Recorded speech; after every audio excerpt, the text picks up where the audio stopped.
الشیطان الرجیم بسم اللہ الرحمن الرحیم۔ سورۃ التحریم یہ مدنی صورت ہے،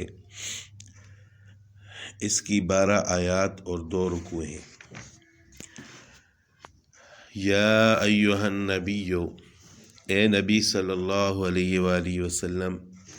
لما تحرم ما احل اللہ لک، جو چیز اللہ نے آپ کے لیے حلال کی ہے آپ اسے حرام کیوں کرتے ہیں؟ تبتغی مرضات ازواجک، آپ اپنی بیویوں کی خوشنودی حاصل کرنے کے لیے اسے حرام کیوں کرتے ہیں؟ واللہ غفور الرحیم، اور اللہ تعالیٰ بہت بخشنے والے بہت مہربان ہے۔ بخاری شریف میں ان آیات کے شان نزول میں روایت ہے، حضرت عائشہ صدیقہ رضی اللہ تعالیٰ عنہا سے منقول ہے کہ آپ صلی اللہ علیہ وسلم کا معمول تھا کہ عصر کے بعد اپنی تمام ازواج مطہرات کے پاس تھوڑی تھوڑی دیر کے لیے تشریف لے جایا کرتے تھے ان کی خبرگیری کے لیے۔ تو اسی معمول کے مطابق آپ صلی اللہ علیہ وسلم حضرت زینب رضی اللہ تعالیٰ عنہا کے پاس ان کے گھر تشریف لے گئے۔ تھوڑی دیر ٹھہرے تو انہوں نے آپ کو شہد پیش کیا جو آپ نے پیا۔ اس کے بعد آپ حضرت عائشہ صدیقہ رضی اللہ تعالیٰ عنہ اور حضرت حفصہ رضی اللہ تعالیٰ عنہ کے پاس تشریف لے گئے تو دونوں نے پوچھا کہ کیا آپ نے مغافیر کھایا ہے؟ مغافیر ایک گھاس کا نام ہے جس میں کچھ بو ہوتی ہے۔ آپ نے نفی میں جواب دیا تو انہوں نے پوچھا کہ آپ کے منہ میں یہ بو کیسی ہے؟ آپ کو اس سے شبہ ہوا کہ شاید جو شہد میں نے پیا تھا اس کی مکھی نے مغافیر چوسا ہو۔ چونکہ آپ کو اپنے منہ مبارک سے کوئی ناگوار بو محسوس ہونا انتہائی ناپسند تھی، اس لیے آپ نے اس وقت یہ قسم کھا لی کہ میں آئندہ شہد نہیں پیوں گا۔ اس پر اللہ تعالیٰ نے یہ آیت نازل فرمائی کہ جو چیز اللہ تعالیٰ نے آپ کے لیے حلال کی ہے آپ اپنی بیویوں کی رضامندی اور خوشنودی حاصل کرنے کے لیے اسے حرام کیوں ٹھہراتے ہیں؟ قد فرض اللہ لکم تحلۃ ایمانکم، اللہ نے تمہاری قسموں سے نکلنے کا طریقہ مقرر کر دیا ہے۔ واللہ مولاکم، اور اللہ تعالیٰ تمہارا کارساز ہے، وہ العلیم الحکیم، اور وہی ہے جس کا علم بھی کامل ہے حکمت والا بھی ہے۔ یعنی جو یہ کلام اگرچہ شفقت کی وجہ سے ہے لیکن خیال ہو سکتا تھا کہ شاید آپ سے کوئی بڑی غلطی ہو گئی ہو، اس وجہ سے اللہ تعالیٰ نے فرمایا کہ واللہ غفور، کہ اللہ تعالیٰ معاف کرنے والے ہیں، رحیم اور رحم کرنے والے ہیں۔ یا ایھا النبی وَإِذْ أَسَرَّ النَّبِيُّ إِلَىٰ بَعْضِ أَزْوَاجِهِ حَدِيثًا،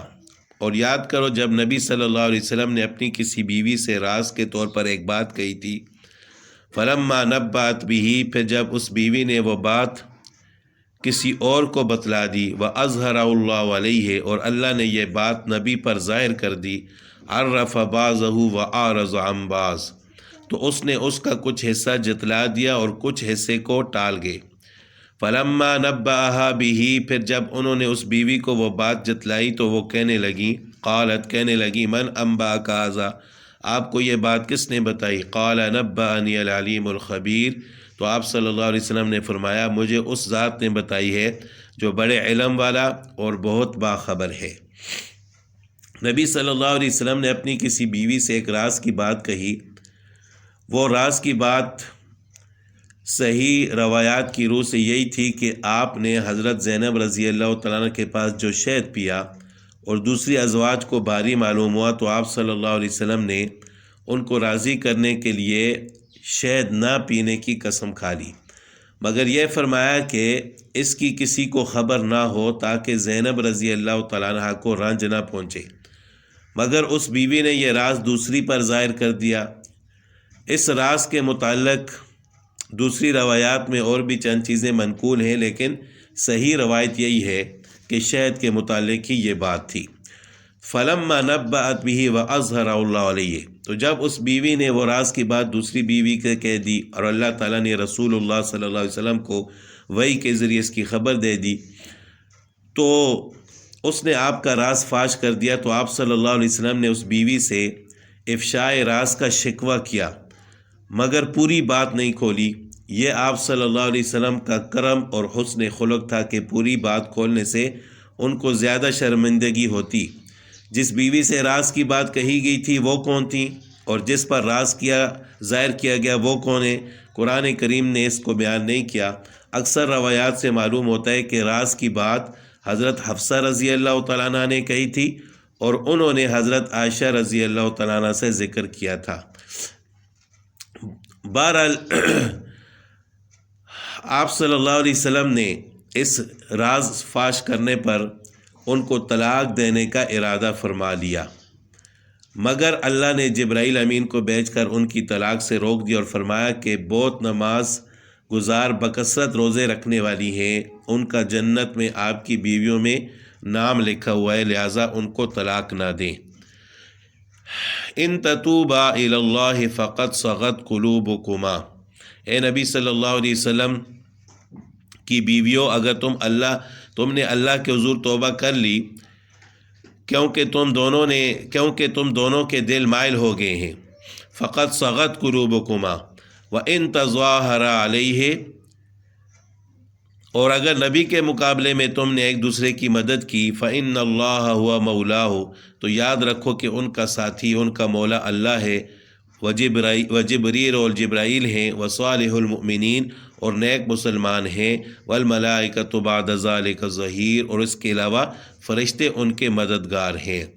ان تتوبا الی اللہ فقد صغت قلوبکما، یہ خطاب حضرت عائشہ اور حضرت حفصہ رضی اللہ تعالیٰ عنہما کو ہو رہا ہے۔ اس کا مطلب اکثر مفسرین نے یہ بتایا کہ تم دونوں کے دل حق سے مائل ہو گئے، یعنی حق طریقے سے ہٹ گئے ہیں، لہٰذا اگر تم توبہ کر لو تو تمہارے لیے زیادہ بہتر ہے۔ عسیٰ ربہ ان طلقکن، اگر وہ تمہیں طلاق دے دیں تو ان کے پروردگار کو اس بات میں دیر نہیں لگے گی، ان یبدلہ ازواجا خیرا منکن، کہ وہ ان کو تمہارے بدلے میں ایسی بیوی عطا فرما دیں جو تم سے زیادہ بہتر ہوں، مسلمات مسلمان ہوں، مؤمنات ایمان والی ہوں، قانتات طاعت شعار ہوں، تائبات توبہ کرنے والی ہوں، سائحات عابدات عبادت کرنے والی ہوں، سائحات روزہ دار ہوں، سیبات چاہے شادی شدہ ہوں، و ابکارا یا کنواری ہوں، یعنی اللہ تعالیٰ اس سے بہتر ان کو بطور بیوی کے ان صفات والی بیویاں بھی اللہ تعالیٰ ان کو عطا فرما سکتے ہیں۔ یا ایھا الذین آمنوا قوا انفسکم، اے ایمان والو اپنے اور واہلیکم اپنے گھر والوں کو اس آگ سے بچاؤ، نارا وقودھا الناس والحجارہ، جس کا ایندھن انسان اور پتھر ہوں گے۔ پتھر سے مراد پتھر کے وہ بت ہیں جنہیں بت پرست لوگ پوجا کرتے تھے، ان کو دوزخ میں عبرت کے طور پر ڈالا جائے گا تاکہ بت پرست ان پتھروں کا انجام دیکھ لیں۔ تو اس آگ کا ایندھن انسان اور پتھر ہوں گے، علیہا ملائکۃ، اس پر سخت کڑے مزاج کے فرشتے مقرر ہیں، غلاظ شداد، کڑے مزاج کے، لا یعصون اللہ ما امرہم، جو اللہ کے کسی حکم میں اس کی نافرمانی نہیں کرتے، ویفعلون ما یؤمرون، اور وہی کرتے ہیں جس کو انہیں حکم دیا جاتا ہے۔ یا ایھا الذین آمنوا، یا ایھا الذین کفروا، اے کافر لوگو، لا تعتذروا اليوم، آج معذرتیں پیش مت کرو، انما تجزون ما کنتم تعملون، تمہیں انہی اعمال کا بدلہ دیا جا رہا ہے تم جو کیا کرتے تھے۔ تو پچھلی آیت میں اللہ تعالیٰ نے فرمایا کہ اپنے آپ کو بھی اور اپنے گھر والوں کو بھی جہنم کی آگ سے بچاؤ،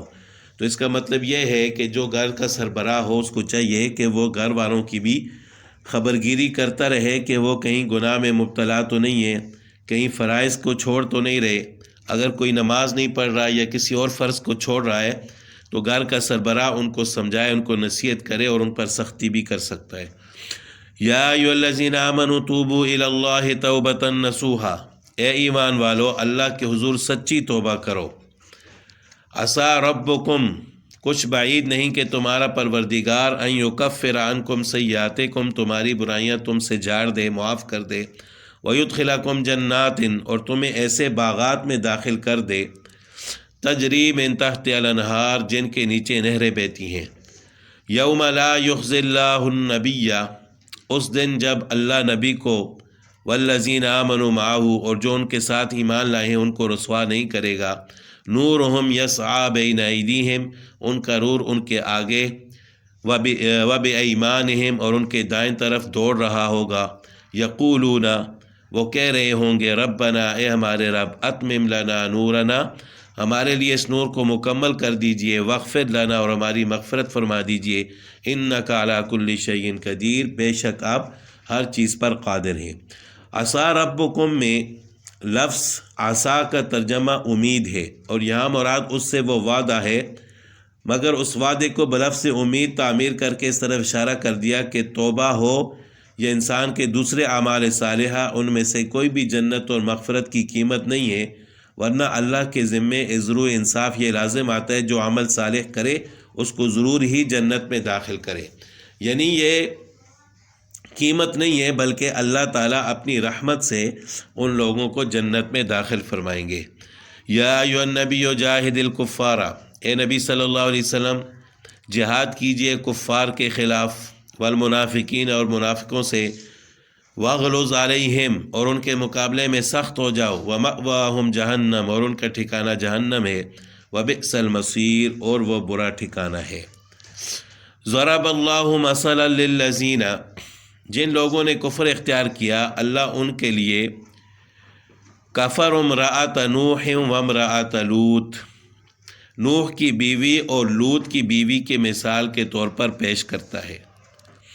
کانتا تحت عبدین، یہ دونوں ہمارے دو ایسے بندوں کے نکاح میں تھیں، صالحین، جو بہت نیک تھے، فخانتاہما، پھر انہوں نے ان کے ساتھ بے وفائی کی، فلم یغنیا عنہما من اللہ شیئا، تو وہ دونوں اللہ کے مقابلے میں ان کے کچھ بھی کام نہیں آئے۔ وقیل ادخلا النار مع الداخلین، اور ان بیویوں سے کہا گیا کہ دوسرے جانے والوں کے ساتھ تم بھی جہنم میں چلے جاؤ۔ سورت کے اس آخری حصے میں 4 عورتوں کی مثالیں بیان فرمائی ہیں، 2 کی اس آیت کے اندر اور 2 کی اس کے بعد۔ پہلی 2 عورتیں 2 پیغمبروں کی بیویاں ہیں جنہوں نے دین کے معاملے میں اپنے شوہروں کی مخالفت کی، کفار اور مشرکین کی امداد کی اور موافقت خفیہ کرتی رہیں، اس کے نتیجے میں جہنم میں گئیں۔ اللہ کے مقبول اور برگزیدہ بندوں کی زوجیت میں بھی وہ جنت میں نہیں جا سکیں اور ان کو عذاب سے کوئی چیز نہ بچا سکی۔ ان میں ایک حضرت نوح علیہ السلام کی بیوی جس کا نام واغلہ بیان کیا گیا ہے، اور دوسری حضرت لوط علیہ السلام کی بیوی جس کا نام والہا کہا گیا ہے۔ ان کے ناموں میں اور بھی مختلف اقوال ہیں۔ اب اگلی آیت میں جو 2 عورتوں کی مثالیں بیان کی گئی ہیں کہ وَضَرَبَ اللَّهُ مَثَلًا لِلَّذِينَ آمَنُوا امْرَأَتَ فِرْعَوْنَ، اور جن لوگوں نے ایمان اختیار کیا ہے ان کے لیے اللہ نے فرعون کی بیوی کو مثال کے طور پر پیش کیا۔ اذ قالت رب ابن لی عندک بیتا، جب اس نے کہا تھا کہ میرے پروردگار میرے لیے اپنے پاس جنت میں گھر بنا دیجئے، فی الجنت، جنت میں، ونجنی من فرعون وعملہ، اور مجھے فرعون اور اس کے عمل سے نجات دے دے، ونجنی من القوم الظالمین، اور مجھے ظالم لوگوں سے بھی نجات دیجیے۔ ومریم ابنۃ عمران التی، نیز عمران کی بیٹی مریم کو مثال کے طور پر پیش کرتا ہے، احسنت فرجہا، جنہوں نے اپنی عصمت کی حفاظت کی، فنفخنا فیہ من روحنا، تو ہم نے اس میں اپنی روح پھونک دی، وصدقت بکلمات ربہا، اور انہوں نے اپنے پروردگار کی باتوں اور وکتبہ، اور اس کی کتابوں کی تصدیق کی، وکانت من القانتین، اور وہ طاعت شعار فرما بردار لوگوں میں شامل تھیں۔ تو یہ جو دوسری آیت میں 2 عورتوں کی مثال بیان کی گئی ہے، دونوں ایمان والی تھیں، یعنی پہلی 2 عورتیں تو کافر تھیں اگرچہ نبیوں کی بیویاں تھیں، تیسری وہ عورت جو سب سے بڑے کافر خدائی کے دعوے دار فرعون کی بیوی تھی، مگر موسیٰ علیہ السلام پر ایمان لے آئی۔ اس کو اللہ تعالیٰ نے یہ درجہ دنیا میں دیا کہ وہ ایمان والی بن گئی، اور اس کو جنت کا مقام دکھلا دیا دنیا میں ہی۔ شوہر کی فرعونیت اس کی راہ میں کچھ حائل نہیں ہو سکی، تو یہ بھی ایمان والی عورت تھی۔ فرعون کے ظلم کے باوجود اس نے موسیٰ علیہ السلام پر ایمان لایا۔ چوتھی حضرت مریم علیہ السلام تھی، جو کسی کی بیوی تو نہیں تھی، مگر ایمان اور اعمال صالحہ کی وجہ سے اللہ تعالیٰ نے ان کو یہ درجہ دیا کہ ان کو نبوت کے کمالات عطا فرمائے۔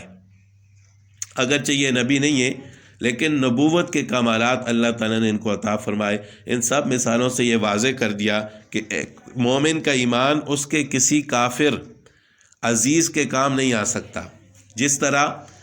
نبی کا ایمان اس کی کافر بیوی کے کام نہیں آ سکتا، اور ایک کافر کا کفر اس کے کسی مومن عزیز کو نقصان نہیں پہنچا سکتا، جس طرح فرعون کا کفر اس کی ایمان والی بیوی کو کچھ اس نے نقصان نہیں پہنچایا۔ تو آگے جو حضرت آسیہ جو کہ فرعون کی بیوی تھی، ان کی ایک دعا بھی ہے کہ ضرب اللہ مثلا للذین آمنوا امرأۃ فرعون اذ قالت رب ابن لی عندک بیتا فی الجنہ۔ یہ فرعون کی بیوی حضرت آسیہ بنت مزاحم کی دعا ہے، مثال ہے۔ جس وقت موسیٰ علیہ السلام جادوگروں کے مقابلے میں کامیاب ہوئے اور جادوگر مسلمان ہو گئے، تو اس بیوی نے، فرعون کی بیوی نے اپنے ایمان کا اظہار کر دیا۔ فرعون نے اس کو سخت سزائیں دیں، اور ایک روایت میں آتا ہے کہ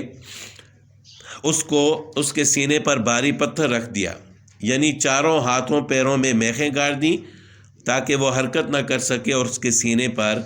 پتھر رکھ دیا۔ اس حالت میں انہوں نے اللہ تعالیٰ سے یہ دعا کی جو اس آیت میں مذکور ہے کہ یا اللہ میرے لیے جنت میں گھر بنا دے۔ اللہ تعالیٰ نے دنیا میں ہی ان کو جنت کا گھر دکھلا دیا۔